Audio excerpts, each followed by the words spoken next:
Welcome to the Retro Video Store Podcast.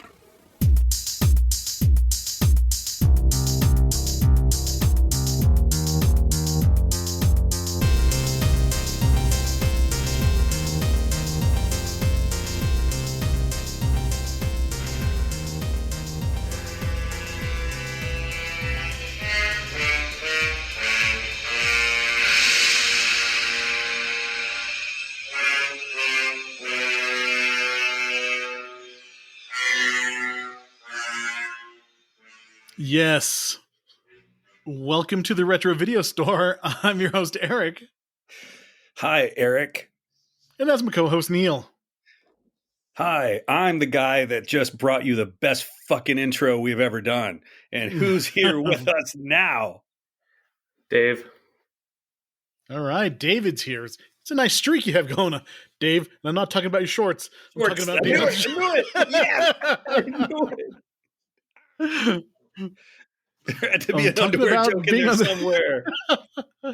Talking about your attendance to the podcast.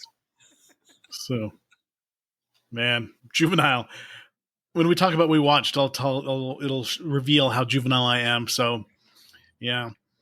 But we are here to talk about another Godzilla movie, because Godzilla versus King Kong, The New Empire, is coming out on March 29th. So in honor of giant monsters, we're doing Monster March with a shitload of Godzilla movies and other giant monsters this month. We were going to do Godzilla versus King Ghidorah from 1991, but it's not streaming anywhere right now. So we decided to punt and do Godzilla, Mothra, and King Ghidorah, Giant Monsters All-Out Attack from 2001, better known in the Godzilla nerd sphere as GMK. Godzilla, Mothra, King Ghidorah. So, GMK. Mm-hmm. Could have lived my whole life and never known that, and I'd have been good. Well, it's going to get nerdy up in here with my Godzilla knowledge. Because there's few things in life I enjoy more than a Godzilla movie. I thought Even if they're bad, they're still pretty good. I thought it was going to be crushing your enemies, seeing them driven before you, and hearing the lamentations of their women. That's an awesome movie, too. I enjoy that one as well. But Godzilla has a special place in my heart. And I was even talking about maybe possibly getting a Godzilla tattoo of some kind. You know, tattoos are stupid. Tattoos are stupid. I hear only losers have tattoos. Stupid. David, I've seen your tattoos, and Neil, I have seen your tattoos. I currently have never had a tattoo. So, get an abstract Godzilla tattoo that, I don't know, says something weird on it. But before we jump into Toho Land with Godzilla, let's do what we always do. Let's start with David. David, what did you watch this week? Well, thank you, Eric. I watched the TV show Mindhunter. That's really, really good. It kind of sucks that they didn't make another season, but it's really good.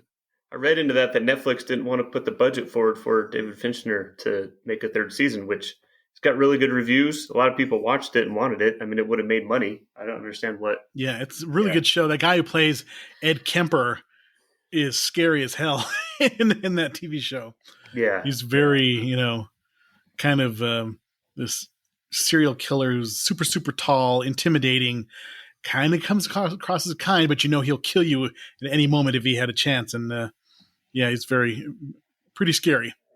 Yeah, it's definitely a good show. And all the BTK stuff, like I thought that was real interesting. But no third season, so it's kind of you don't get to see what the hell happens, and I hate Netflix for that. Mm-hmm. Neil, Can I tell you something we might need to edit out? What's that? Because it tells too much about what my wife does for a living. She's met the man. Well, met Ed Kemper, huh? Mm-hmm. Scary. Had a conversation with him too. Back when she was doing pre-sentence investigations.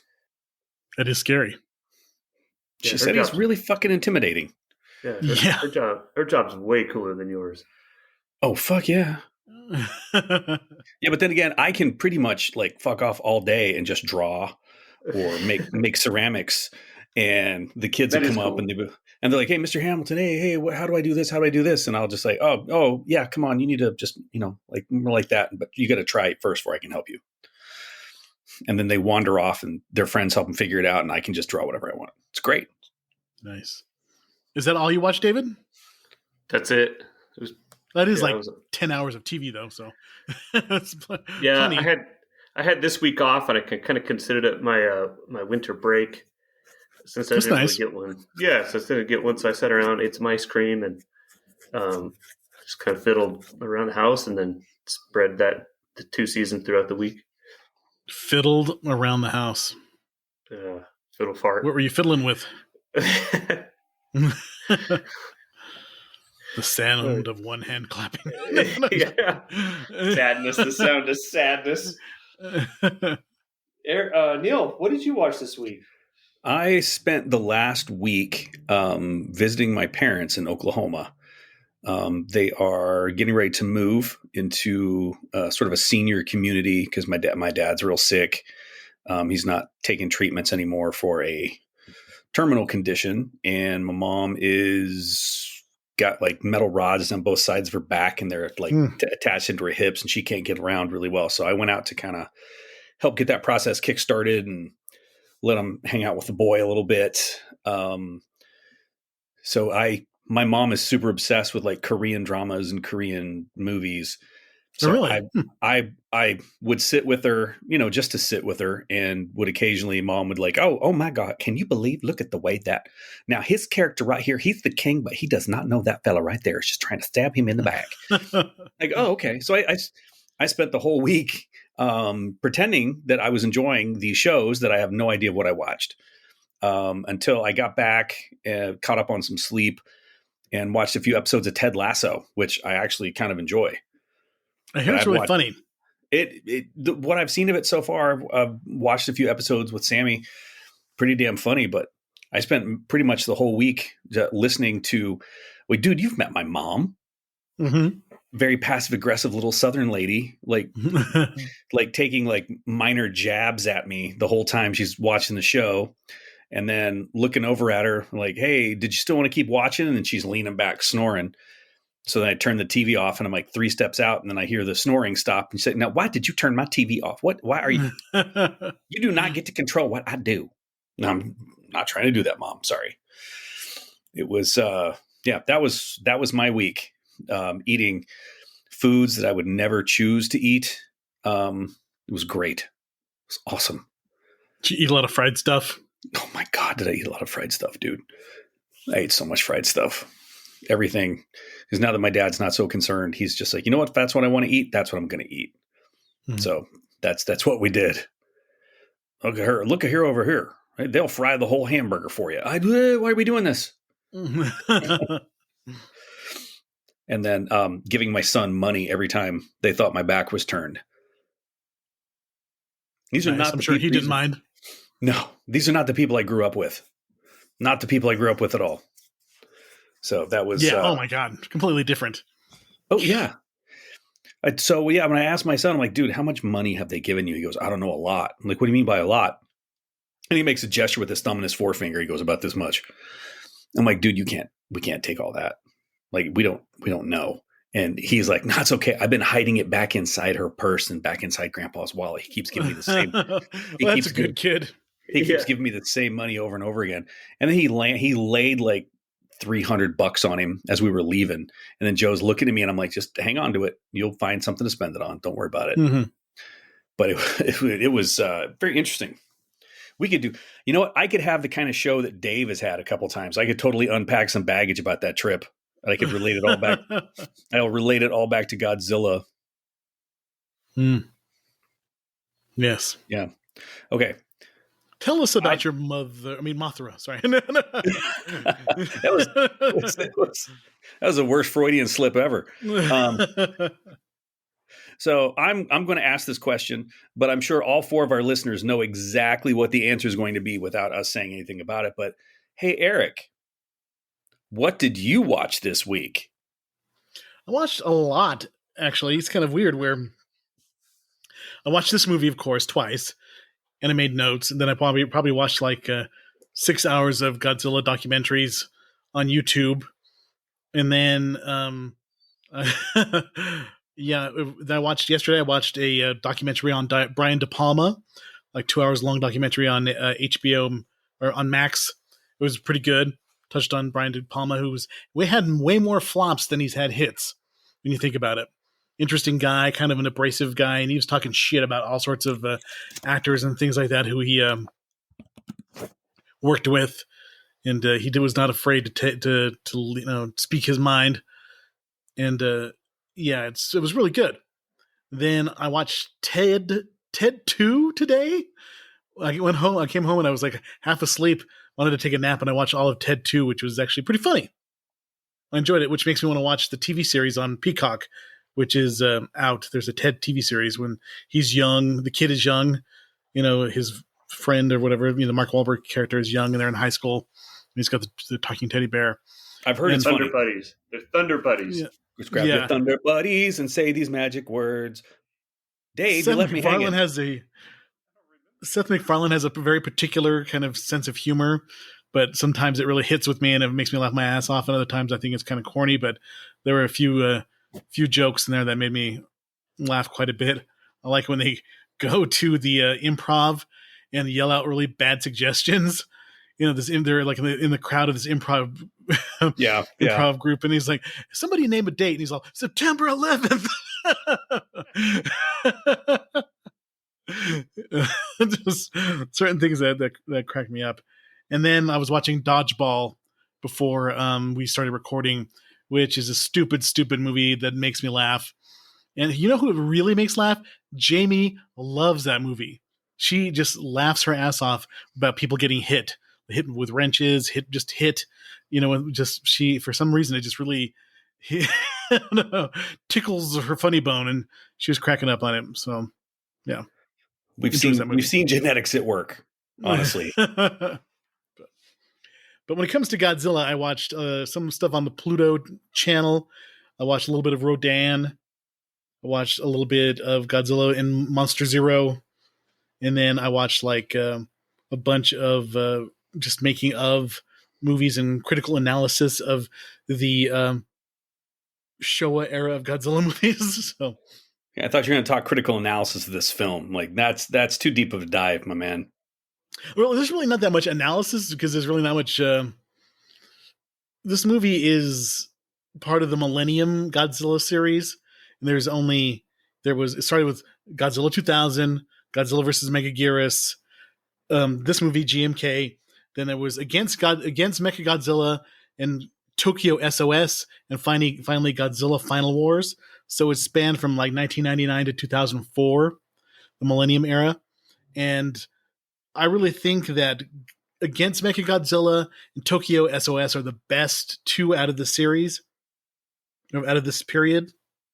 They're the most fun, and the monster action and the suits look the best, and the special effects are really good.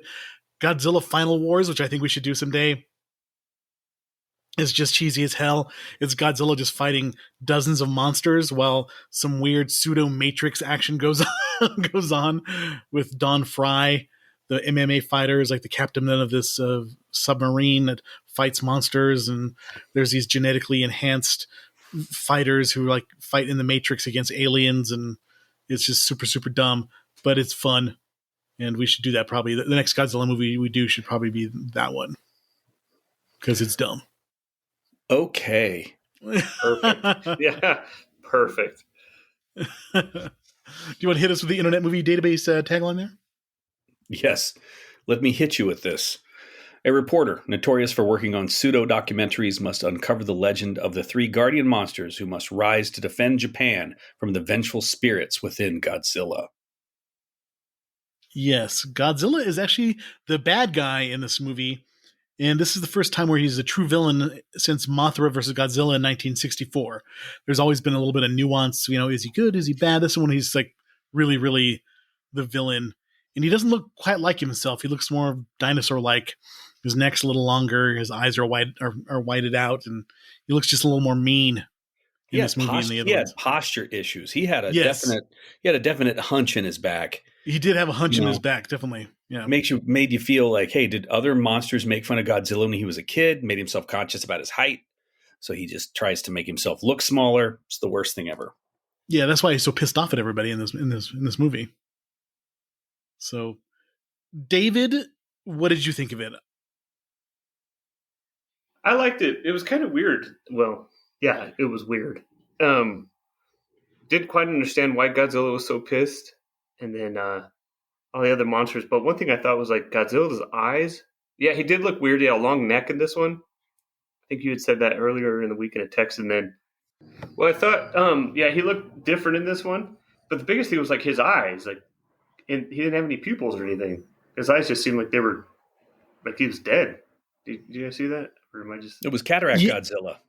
Yeah, that's why he was so pissed. Now the director Shusuke Kaneko did that on purpose because a lot of people have, if you can see his eyes, they have a little bit more sympathy for Godzilla, and he's supposed to be possessed by the spirits that were killed in World War II, and that's why he rose from the sea, attacked the submarine, powered up, and decided he was going to go stomp all over Japan because people forgot about the atrocities of World War II and they needed to be reminded, and that's why Godzilla is almost more spiritually supernatural rather than science fiction powered by radiation in this one.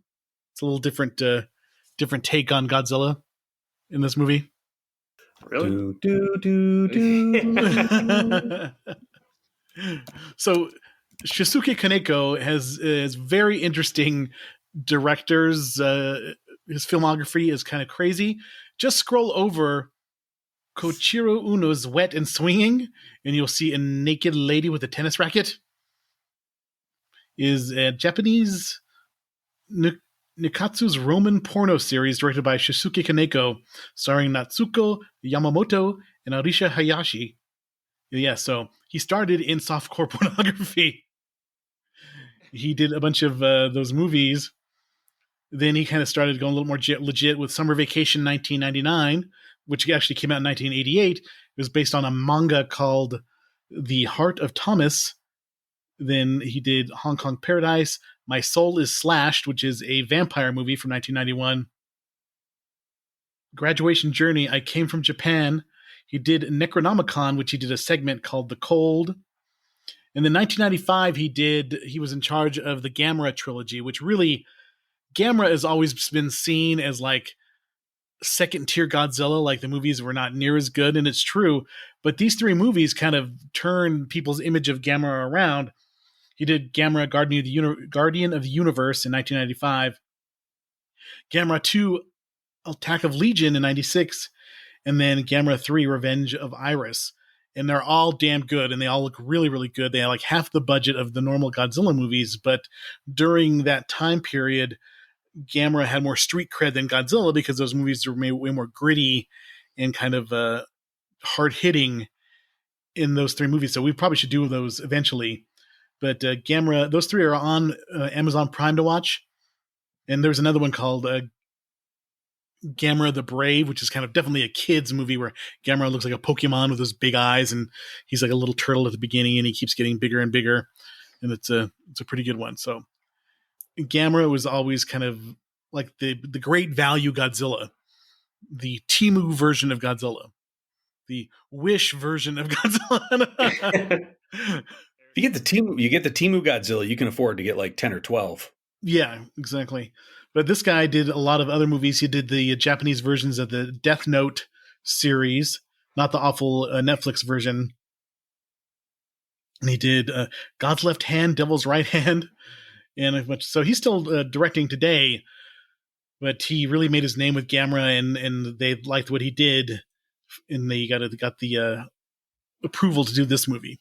I'm going to let you know that I've been doing, during my research on Godzilla, I realized that even though I'm a Godzilla super fan, I know nothing compared to the Godzilla super geeks out there, man. They know so much more than I do. It makes me feel a little sad, but also I realize, I'm a professional married with a wife. I'm 50 years old, so I don't really have that much time to research Godzilla that much. But Neil, what did you think? Well, this this was a Godzilla movie. Mm-hmm. Yes. I will say that it is kind of slow until Godzilla shows up. It is slow until Godzilla shows up. Yeah. I mean, movies like this, though, there's culturally stuff, if you don't know a lot about Japan and its culture, that you're not going to quite pick up on. The whole thing about the lost spirits, and these guys are effing with the Jizo statues. I hope it's been a long time since I don't go to Japan anymore. The little stone statues, those were they're like keeper. My understanding was they were keepers of souls before you were born, but I guess that's there's also could be other things with it too. And then those guys were screwed when they took the Jizo statue and then took the Shiba Inu and were going to drown it and using the rock to weight the thing down. Teenage hooligans. There's a lot of teenage hooligans in this movie screwing around. Yeah. Yeah, the dog. What about the dog? We're worried about the dog survived. Yeah, dog survived. But here's the thing is that I like certain types of Japanese films. Mainly, I love the old samurai flicks. Love them. Mm-hmm. Love them. But after a while, there's only so much crying and screaming that I can deal with. Or falling on your ass when you're shocked and scrambling backwards like a crab. After a while, it's just like, dude, I can't take it. It needs to stop. And you know what this film had a lot of? Dudes screaming and crying and falling backwards on their ass and scrambling around like a crab and screaming. Yes. Tons of it. And what my wife was like, is, I'm watching this. She goes, I bet you're enjoying hearing all the sounds those girls are making. And I'm like, give it 15 more minutes and there will be no fucking joy in any sound. And then my wife was sitting, she's reading while this is going on. She's like, oh my God, are they ever going to stop? No, they're not. Yeah, that's why, and this is, getting a little out there, why I do not watch adult films of the Japanese persuasion. Because the ladies in those movies act like they're dying or being murdered, and it just is not fun to watch those. Did it frighten you when you found out that those particular parts of them weren't actually blurry? Yeah, exactly. That's also another weird thing that goes on in those movies, that they're all blurred out. Yeah. Mm-hmm. I've spent some time in Japan. I can tell you stories. Mm-hmm.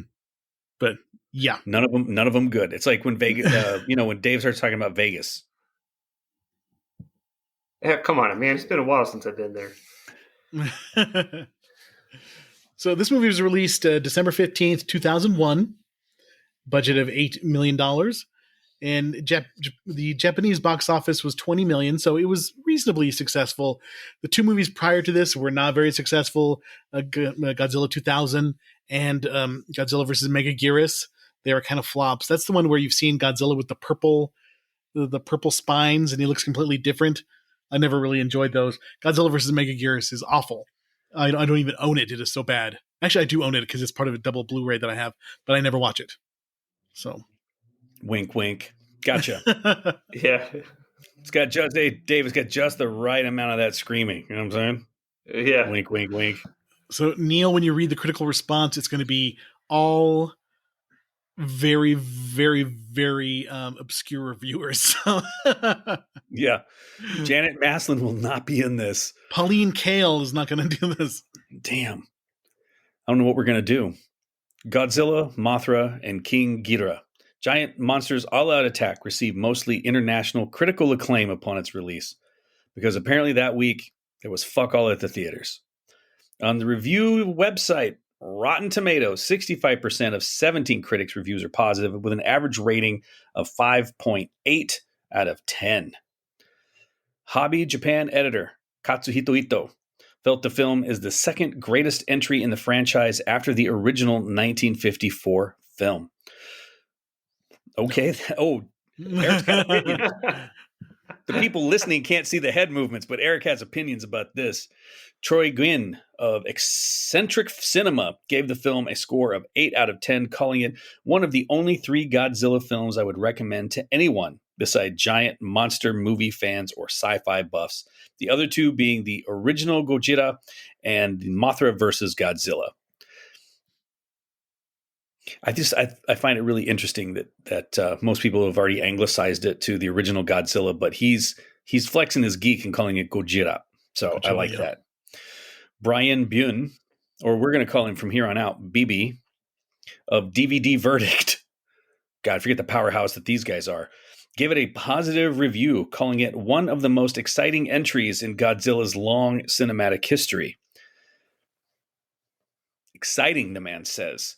Stomp Tokyo gave the film a score of 3 out of 5, calling it one of the better looking entries in the series, albeit one of unfulfilled potential.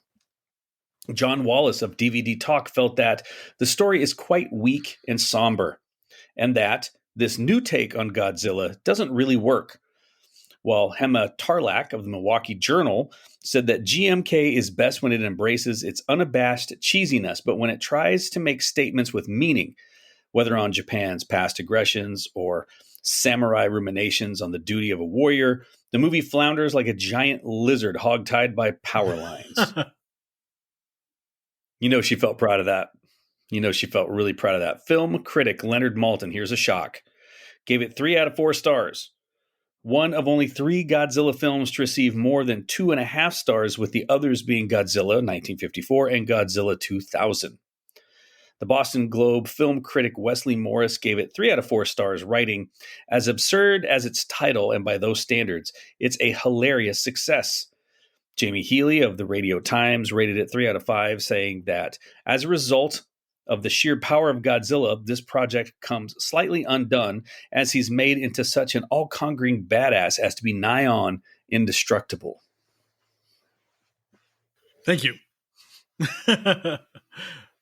Actually, Leonard Maltin, that's like one actual decent reviewer. So yeah, this is middle of the pack Godzilla to me. Not great. Once it starts going, like once after the hour point when Godzilla finally shows up, then it's a lot of fun because there's a lot of monster action. But the first hour it's rough, very rough. But it does have all the hallmarks of the Godzilla movies of that era. A bunch of people sitting in a command center talking about whether Godzilla is actually real or not.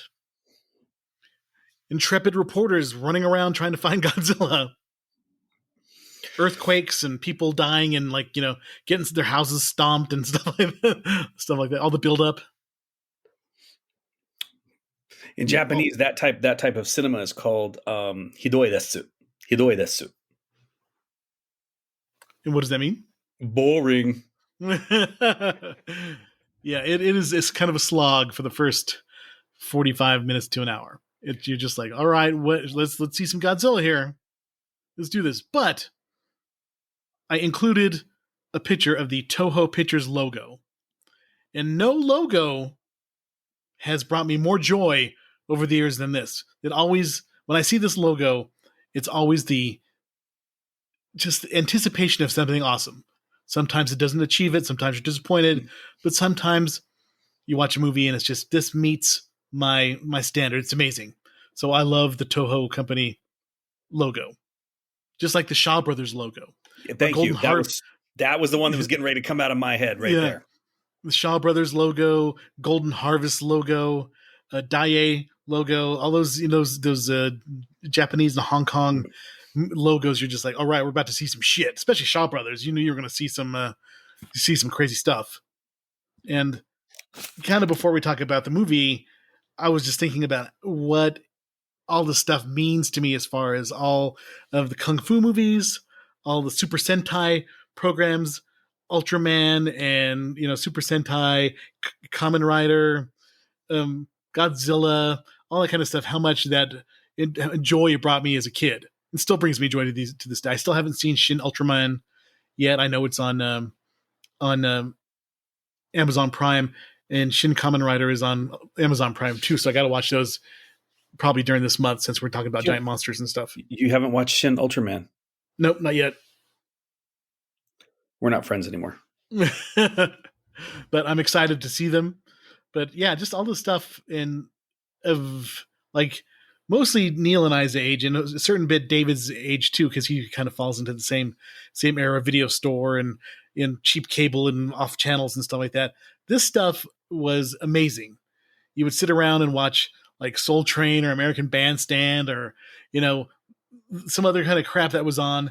And then all of a sudden, Gold Dancers. The Solid Gold, you know, American Top 40. And then all of a sudden, like Family Film Festival would come on, or Kung Fu Theater would come on, or, you know, or just on one of those channels, all of a sudden you'd see the Toho logo and you'd be like, holy shit, it's going to be a Godzilla movie. And your day would be made, and hopefully your parents didn't make you go to the store or something like that. You would be able to watch it for the entire 2 hours that you were there and just enjoy it.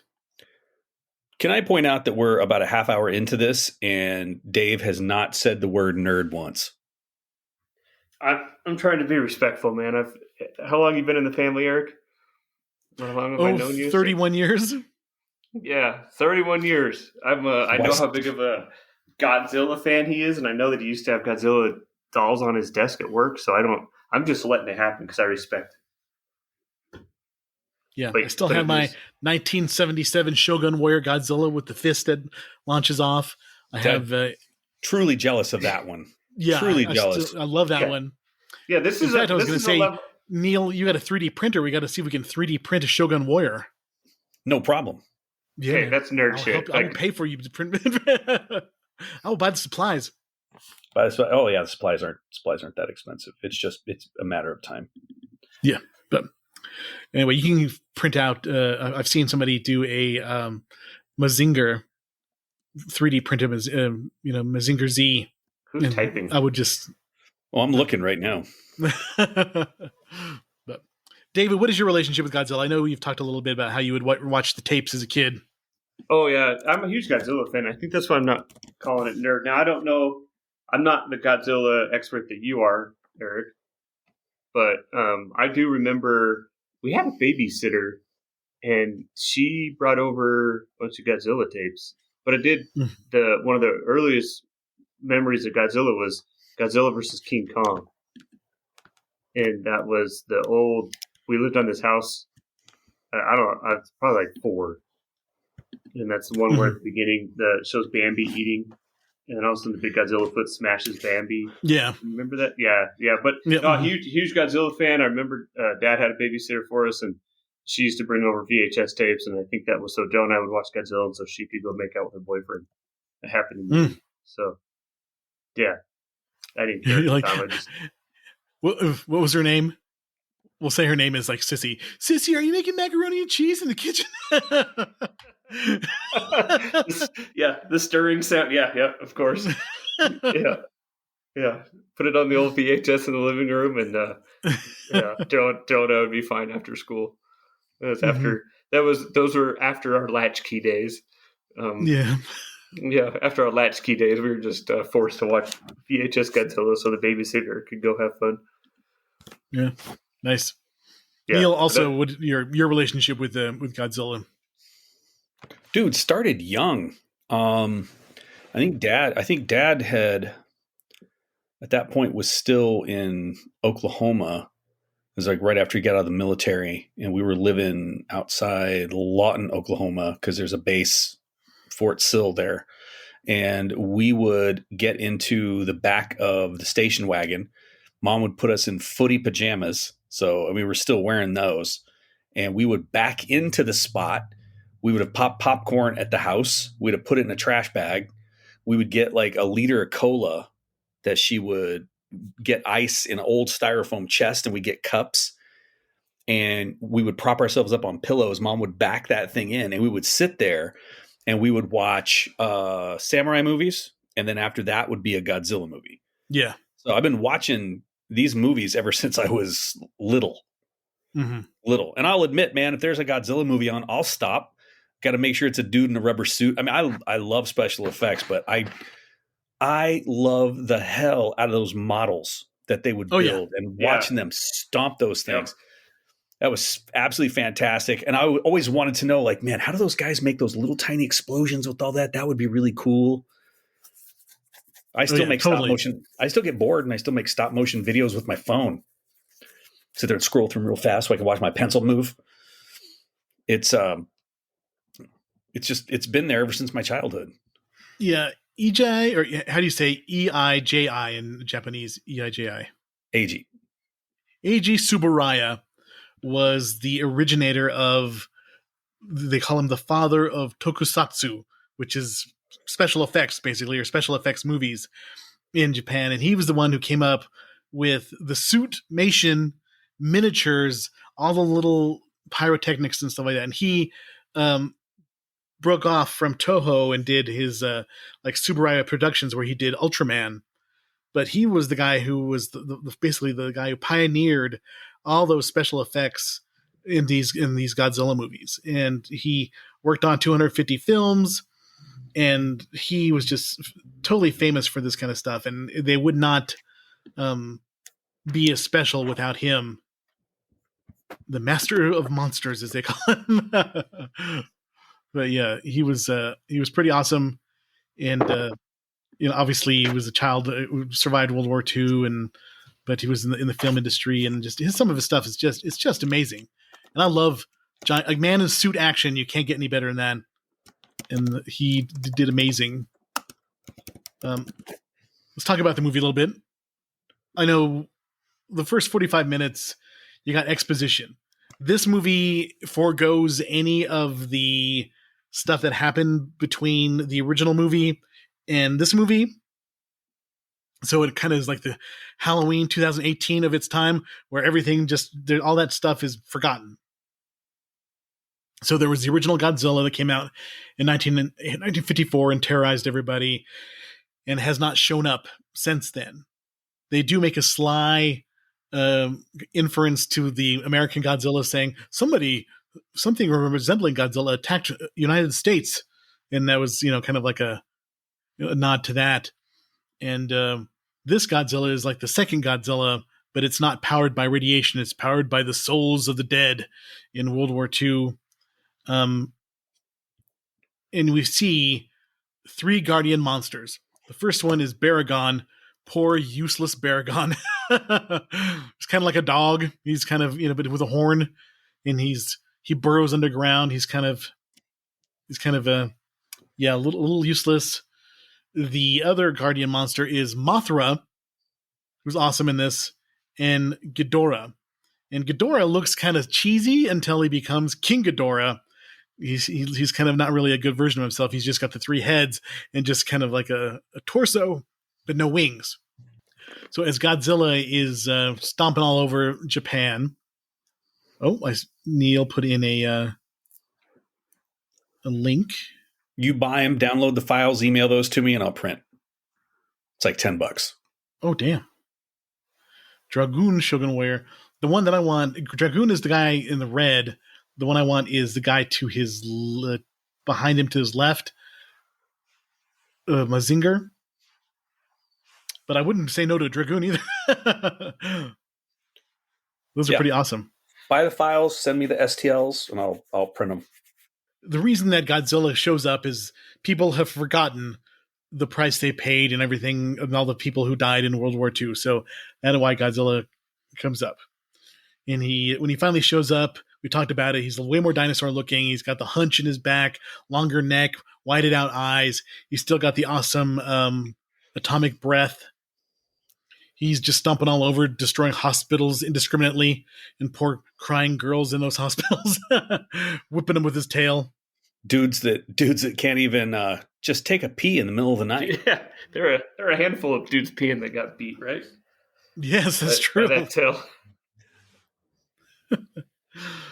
One thing that in this movie that is also in Godzilla -1 is that the mushroom cloud that shows up, where the kids are in the class and they see the mushroom cloud in the distance where Godzilla shows up again. So there's a few things in Godzilla -1, which is fucking awesome. We'll talk about the rankings here in a little bit in my rankings of Godzilla, that are similar to this into Godzilla -1. I felt sorry for poor Baragon. He got whooped by Godzilla. He was kind of sad. Baragon, like, okay, cool. Hey, oh my God, Baragon. Hey, could you dig us a new subway tunnel? Because you can't fight for shit. Mm-hmm. And everybody that you're trying to fight is on 2 legs and you're kind of crawling around on 4. You get flipped over on your back. You're useless as a turtle with giant jacked up ears and a rhino horn. Yeah. Absolutely worse. Just the worst. And Mothra, how believable is Mothra as a giant monster? That it could do anything. Oh, it spits nails out of its butthole. That's about it. And then once that's done, how fast do those regenerate? One little atomic breath. Catch one of those little fragile wings on fire. Done. Yeah, he was bad. He got his ass kicked in this one as well. Mothra is more effective in his larval form than he is in his moth form. If you watch Godzilla versus Mothra, the little larva moths spray Godzilla down till he can't move. Yeah. Well, let's speak of them spraying him down when his cocoon looks like a giant albino nutsack out in the middle of the lake. Yeah. It did, yes. And then they pop out these long, and then they spray him down. Yeah. You and all, you're fucking porn. Keep that to yourself. Don't bring that garbage. Don't bring that garbage into my house. Yeah, so Mothra versus Godzilla is kind of cool. Mothra looks pretty cool. He's a nice combination of, or she is a nice combination of CGI and practical effects. Looks more like a little more like a wasp in this movie compared to the way it looked in previous movies. There's another one. It came out in Godzilla versus Mothra, or Mothra versus Godzilla Battle for Earth, that came out in the 90s, and it was pretty good. And there's a rival insect creature named Batra that they wind up working together against Godzilla. It's a pretty good one. I always like when Godzilla takes on the army or like whatever military shows up and they're completely ineffective with their and they're like right and they're like right next to him too. You know, they like launch everything, missiles at him, and then he turns around and blasts them with his breath, and it's like really close, and they're like surprised. They're like, "Oh, run!" Like, the fuck were you that close in the first place? I know, if you're launching a missile from a boat, you can be miles away from Godzilla. You don't have to be in the same harbor. You know, you can kind of get a good distance. I love that there's no learning curve when it comes to kaiju. You know what? Let's mount something on kind of like a tank kind of deal and let's shoot it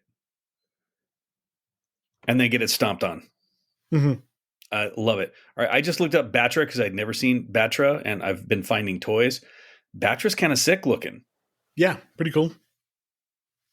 Speaking of Baragon showed up in a movie called Frankenstein. So the movie was called Frankenstein versus Baragon, but it was not known as that in the United States. You should see the way Frankenstein looks. It is hilarious. During World War II in Nazi Germany, Nazi officers confiscate the living heart of Frankenstein and pass it on to the Imperial Japanese Navy, who take it to a research facility in Hiroshima for further experimentation. Hiroshima is destroyed by the Americans using a nuclear bomb, and Frankenstein is grown up out of this. He looks hilarious, and he fights Baragon. I've only ever seen this once because it's kind of hard to find. If you take a look at it, is Frankenstein Conquers the World is what it was called in the United States because it got released a little bit later. But it's a guy, a skinny Japanese actor with a headpiece on that looks like it's about to fall off, like the brow piece for Frankenstein. Looks like it's about to fall off all the time. And Baragon shows up in Destroy All Monsters. It's his second showing. But Baragon gets his ass kicked, and it's kind of sad. Even though I think he's kind of a cute-looking kaiju. I was sympathetic to him. What the hell happened to Frankenstein's teeth? I know. His teeth are jacked up, too. If you're going to be assembling somebody out of dead parts, at least choose someone mildly attractive. That was some hillbilly Japanese teeth.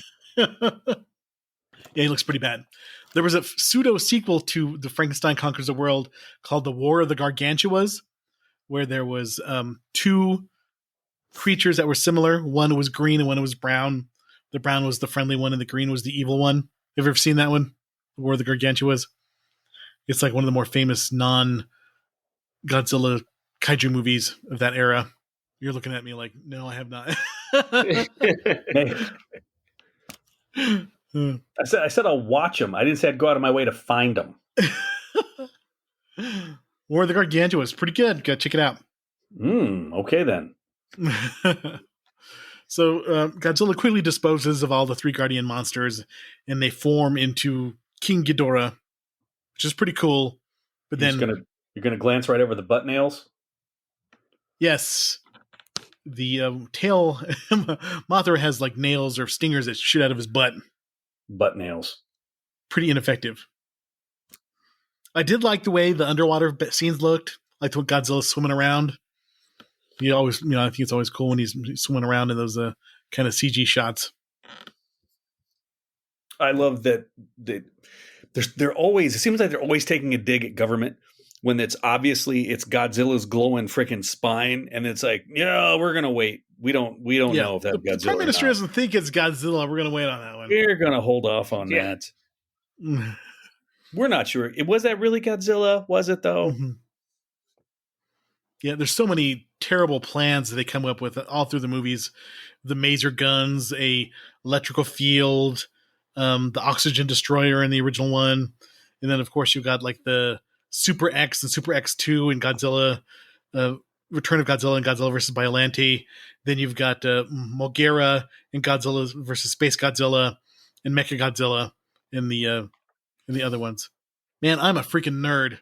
I'm just thinking about I'm just spouting this off like I would do this in normal conversation with somebody. You're muted, Neil. I said you would, though. That's the thing.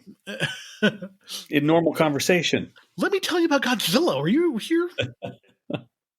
I'm here to tell you about our Lord and Savior Godzilla. Please sit down. I'll give you some pamphlets. Some guy inadvertently pulls his straw just a little bit out of his drink, like a fast food joint. You're stopping in to get a quick bite, and he goes, and you're like, you know what? That sounds exactly like Godzilla did in the 1974 film. And then boom, it's off. And the poor guy is sitting there, and you're in a semi-autistic soliloquy, and he's just stuck because he's a nice guy. Yeah. He's like sitting in the restaurant, and he hears that noise, and he just looks like ignores what Jamie and Andrew are saying. He just looks over at the booth, grabs this tray, and walks across the restaurant. You should text your sister, and this could be like a ploy to get Eric to do things that he's not doing that she wants him to do. Like, like have a couple cans of paint and a brush and put a little speaker out there, having it making weird Godzilla noises when he cues off onto it. And she's like, well, since you're out there, there's some paint. You may as well hit the front of the house. So how does Godzilla die in this one? He's kind of weakened by the spirits of the guardian monsters who drag him down into the water. And then he gets the submarine. He swallows the Satsuma submarine, which keeps changing size drastically. Is it big enough for Godzilla to hold in his hand? Or is it tiny enough to get swallowed by Godzilla in, where it moves around into, what's the movie where the guy, they swallow they have to operate on the inner space is one, but there was one in the, Fantastic Voyage. I think it was in the 60s where they they make the little craft the size of the tip of a needle, and they inject it into somebody who's going to die, and they have to go like operate on his heart. Yeah. So they shoots the drilling missiles through Godzilla. Godzilla tries to use his radioactive breath, and it comes out his shoulder, and it melts him down, and then he's dead. But David, what is floating at the bottom of the sea? Godzilla's heart. Yes, which is very similar to the way Godzilla -1 ends. I do enjoy this one, but I will say, yeah, it's pretty boring for a while. It takes a while to get into it. So, but that is the problem with a lot of Godzilla movies. You have to have a high tolerance for putting up with the human side of Godzilla, the human adventures, and just wait for the giant monsters. When I was a little kid, I used to hate it. I was so impatient. I'm like, let's get to Godzilla. Let's get to Godzilla. It just always bored the shit out of me. So, yeah, I can relate to Neil's yawn in this. So, Eric, yeah. I had a thought that I know this is something that you and I'll get is what when it shot out of his neck. All I could think of was like, what if Godzilla had a trach tube? You gotta change it out. had a trach tube every time he'd like do his little yell or try to shoot the stuff out of his mouth that came out of his throat. Every time he coughed. You've been traumatized, David. every time he'd cough, like a little blue would come out of his Godzilla's working the old cancer kazoo. I'm going to slap on Tokyo. That'd be great. Yeah. When I watched it today, I was laughing about that. It's like, oh god. Do you guys want to hear my top 10 Godzilla movies now? As of February 25th, 2024? All right. Top 10. Godzilla -1 is now my favorite Godzilla movie. It was everything I wanted to see in a Godzilla movie. And it had amazing, amazing, amazing special effects, really compelling human story, great soundtrack, great everything. It is the best. The original Godzilla, Gojira from 1954, is the one that started it all. And it would be number 2, so I got to put it up there. Shin Godzilla is number 3. I kind of favor the newer ones lately just because they're so good. And Shin Godzilla was awesome. The characters, the design of Godzilla is really, really cool. The comment on the bureaucracy of Japan and how awfully they would have handled something like that really happening was really, really cool. Godzilla vs. Mechagodzilla from 1974 is my number 4. It is the most fun of all the Godzilla movies. In fact, I saw a t-shirt on Cavity Colors that has King Caesar on it from Godzilla vs. Mechagodzilla, so I'm going to have to go order that soon. Because in my mind, there's not enough King Caesar merch out there. Well, what are you going to do? Get on that. Start. I know Jamie ordered me a King Caesar vinyl figure about this big, about 6-7 inches from Japan. So for Christmas, it sits upon my turntable. King Caesar. Godzilla vs. Destroya from 1995 is number 5. Godzilla vs. Megalon is number 6, and that one has Jet Jaguar. I have a soft spot for Jet Jaguar. And then Godzilla vs. King Ghidorah from 1991. Godzilla vs. Space Godzilla from 94. Godzilla Tokyo SOS from 2003 is number 9. And Godzilla Final Wars is number 10, just because it is goofy as hell. And honorable mention goes to Godzilla vs. Biollante from 1989. Okay. Can I give you my Godzilla top 10 now? Mm-hmm. Starting at number 1 would be Godzilla 1998. Matthew Broderick. Number 2 would be Godzilla the Planet Eater. Number 3, All Monsters Attack, 1969. Right. Then we got Godzilla City on the Edge of Battle. Okay. Number 5, Son of Godzilla, 1967. That is one of the worst of them all. I'm just naming Godzilla movies. Did I shit on your list? No. Okay. Hold on now. Godzilla Planet of the Monsters, 2017. Okay, that's going to be number 6. Those are all anime. And then fuck off. I'm reading my list. Invasion of Astro Monster, 1965. Coming in with a strong showing. Godzilla 2000 Millennium coming in at 1998. Amazeballs. Godzilla Raids Again, 1955. Okay. And then, last but least, Godzilla King of the Monsters 2019. Mm-hmm. Yes. Argue with me. I dare you. You're just reading the Wikipedia Godzilla list and randomly picking them. No, I'm actually reading a list of the worst to the best. Oh, those were ranked the 10 worst Godzilla movies. Yeah. Son of Godzilla is awful. It's filled with stock footage from other Godzilla movies. And the 1998 one that we don't really we know how shitty that is. The ones from the 2017s are all anime. Godzilla the Planet Eater. So, yeah. I included a history of Godzilla suits But we're already in an hour, so I don't want to bore you with it. I'm sure our listeners are dwindling by now. It's like, we're just speaking. Somebody's got the podcast on and keeping their pets company while they go outside and stuff.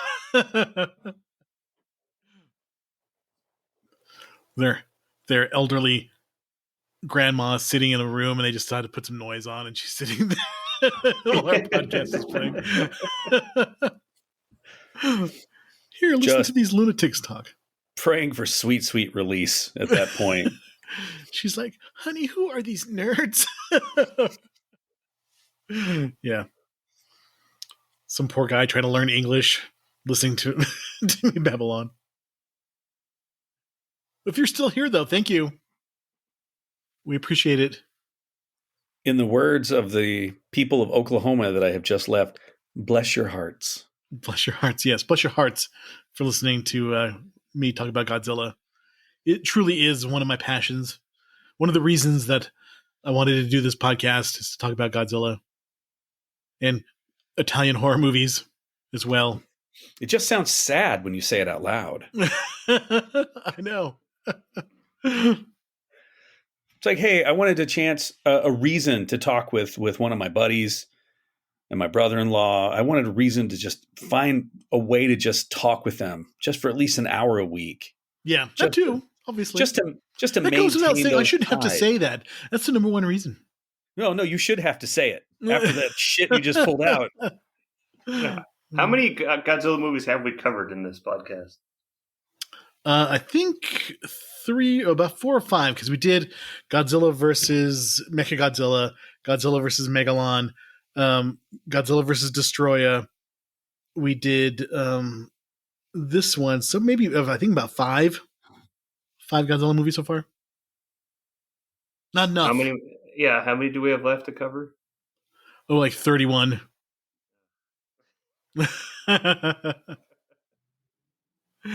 We still need a couple of the other franchises we need to like suffer through.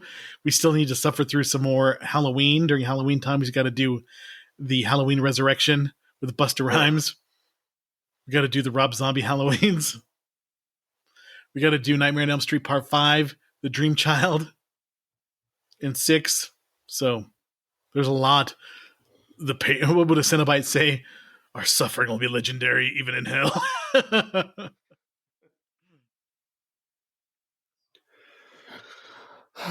At this point, this is even when Pinhead would go like, you know what, guys, we've gone a little too far.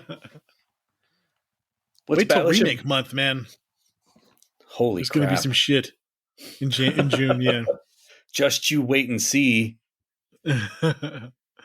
So next week we're doing Lake Placid, which I've only ever seen once, but I know a lot of people really enjoy. So it's not a bad movie. Giant alligator movie. Placid. Yeah.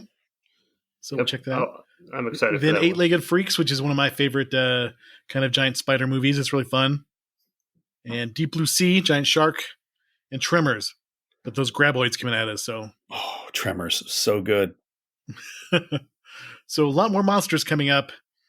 But I'm sure during the Tremors podcast or around there, we'll be talking about Godzilla and Kong, the new empire. Our opinions on that. So I don't know if I'm going to go see that in the theater.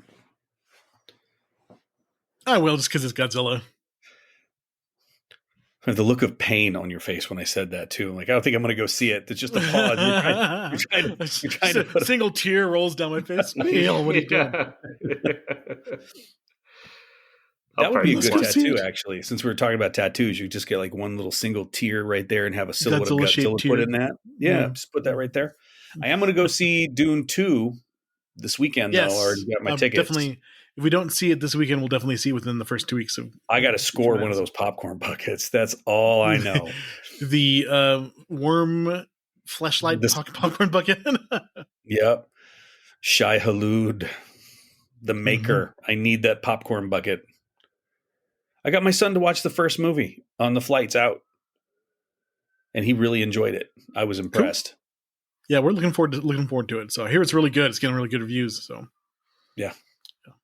Cool. All right, everybody. Thank you for putting up with with me. You should see I look at Neil and David's face, and they're humoring me. They just kind of shake their head, going, All right, nerd, just keep talking. Mm-hmm. Keep going. Just keep going. One final bit in Japanese, just since this is a Japanese film. Kono ega wa baka da. Mm-hmm. Hey, dozo. What was that? What does that mean? You know what? Any listener that understood what I said, just email that to Eric. rvspodcast222@gmail.com. Or hit us up on Instagram and on Threads and on Facebook. We're out there. Thanks very much. If any of you are on Threads, hit me up with some cool people to follow, because whatever the algorithm I'm hitting is very, very bizarre. But if you're on Threads, hit me up so I can find some cool things, find some cool people. It'd be appreciated. Cool.